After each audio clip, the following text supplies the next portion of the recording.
E aí, profeta, aconteceu algo que eu vou contar para vocês aqui, que eu vou lhe dizer que marcou a vida de muitas pessoas quando eu contei isso aqui. E lhe despertou novamente. E foi ali que foi a chave que eu sei que Deus me deu um cutucão. Uhum. Tá? Eu estava de plantão cirúrgico, fazia 3 plantões noturnos por semana. Sim. No hospital enorme. E eu recebi um bip às 13h30 da madrugada. O bip, eu não sou da época, na minha época não tinha ainda celular, profeta. Nós tínhamos bip, né? Gurizado hoje em dia, tudo com celular, tudo era o bip. E o bip tinha 2 toques. Isso aqui só gaúcho fala, né? Só gaúcho. Guri, gurizada. É isso aí. É o nosso vocabulário lá. Nosso vocabulário lá.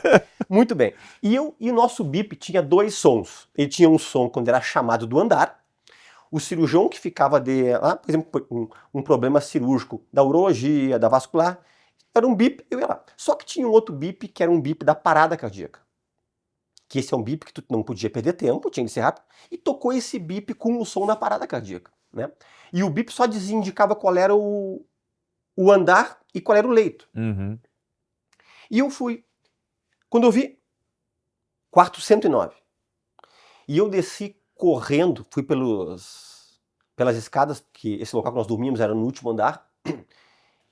Cheguei lá e eu fui pensando naquela correria que só não poderia ser um paciente meu, profeta. Uhum. Porque esse quarto era um quarto de SUS, se eu não me engano era 5 ou 6 pacientes, acho que são 5 pacientes que tinham lá. E dentro de uns 5 era um paciente meu que eu tinha operado há uns 6, 7 dias atrás de um câncer de pâncreas. Uhum. E eu tinha prometido para a família que ele teria alta no outro dia. E ele estava excelentemente bem para ter alta, uma cirurgia grande chamada duodenopancreatectomia. Uma cirurgia delicada de câncer de pâncreas, quando eu fazia parte da cirurgia digestiva. E quando eu chego no quarto, já estava a equipe de enfermeiros, a equipe de clínica médica, tudo lá. E quando eu fui ver, era o meu paciente, da minha equipe. Eu digo meu, mas da minha equipe, né? Eu cheguei lá, começamos a reanimação cardíaca. A reanimação cardíaca, pastor, a massagem cardíaca tem um consenso mundial. É 30 minutos. Depois de 30 minutos, pode parar que não tem como tudo reanimar. Não volta. Não volta, tá? Mas é 30 minutos. Inclusive, eu digo que 30 minutos já é um tempo bastante prolongado, né? Quando volta, pastor, o profeta, 10, 15 minutos, retorna.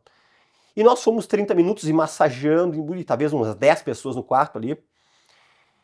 Quando chegou em 30 minutos, eu pedi pro pessoal, eu quero... Aquele paciente era meu, então eu tinha a voz ativa ali. Por favor, vamos mais um pouquinho? Porque na verdade eu pensei comigo, poxa, paciente que eu operei, o paciente está tão bem, família feliz que ele tem alta no outro dia. E nós fomos até 45 minutos. Inclusive lá, todo o pessoal, os colegas médicos, tudo me conheciam lá pelo sobrenome Lemos. Com 45 minutos, lá, Lemos, deu, por favor, né? Agora chega, né? 45 minutos, nenhum momento esse homem, ele retornou. Sempre a parte do eletrocardiograma estava reta. Quando paramos com tudo, profeta, agora entra uma situação que, se não fosse real, parece uma situação de filme de terror. Uhum. Esse homem começou a se contorcer na cama. E nós, médicos, ainda mais cirurgião, sempre nós queremos ter uma explicação técnica, né? E existem uns movimentos de mioclonia que uma pessoa depois que morre pode ter. Uhum. É normal. Só que geralmente isso aqui acontece, sabe como? Morreu e... primeiros 2, 3 minutinhos. Sim. Esse homem estava morto há 45 minutos.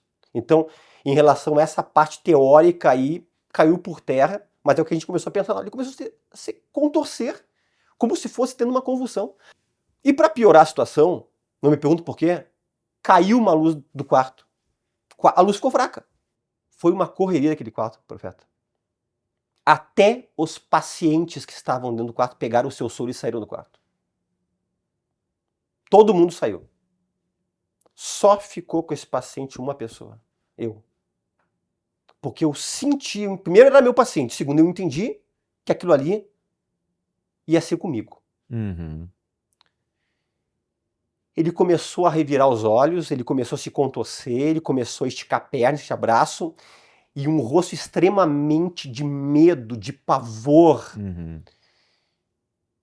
E eu vi, profeta, ninguém me contou. E quem me conhece sabe o quão difícil é alguém me convencer de situações que eu não acredito. Sim.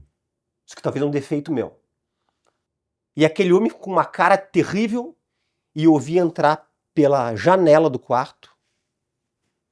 Podemos talvez chamar o termo de vultos, mas eram tipo seres escuros, com corpos escuros, que quando foram lá dentro... Você viu? Eu vi. Viu? Não é sensação, eu vi. Uhum. Visível. Ele entrou pelo quarto, a cama dele era perto da janela, entrou, e quando estava se aproximando de entrar nesse homem, a cara de pavor dele foi maior, começava a piorar cada vez mais assim. E aí quando entrou esses seres dentro dele e saíram uma rapidez pela janela, aquele homem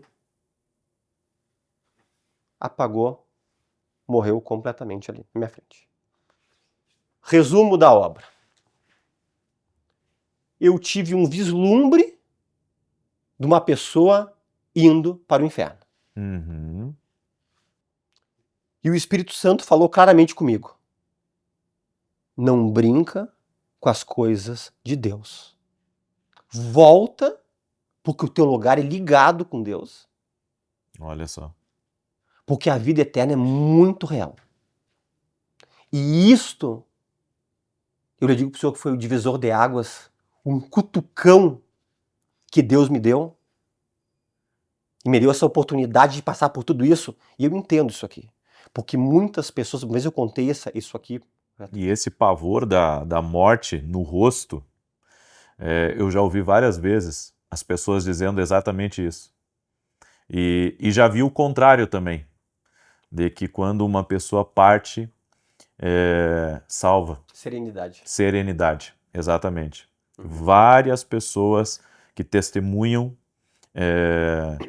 que, enfim, tem uma experiência dessas, até que a gente chama de quase morte, né?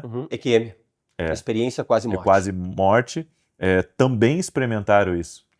A única coisa que foi mais chocante para mim e para vários colegas médicos foi que esse homem, isso nós falamos, essa pessoa foi a óbito com serenidade, essa aqui foi mais, por favor. Isso acontece com frequência. É que esse caso, esse homem estava 45 minutos já morto. Então foi uma coisa assim sobrenatural, que uma experiência que já foi contado, e inclusive já tivemos inúmeros testemunhos de pessoas que disseram: eu estava para me suicidar nessa madrugada, eu ouvi esse testemunho e eu não me suicidei. Olha só. Eu sei que Deus usou isso aqui para falar com muita gente, profeta.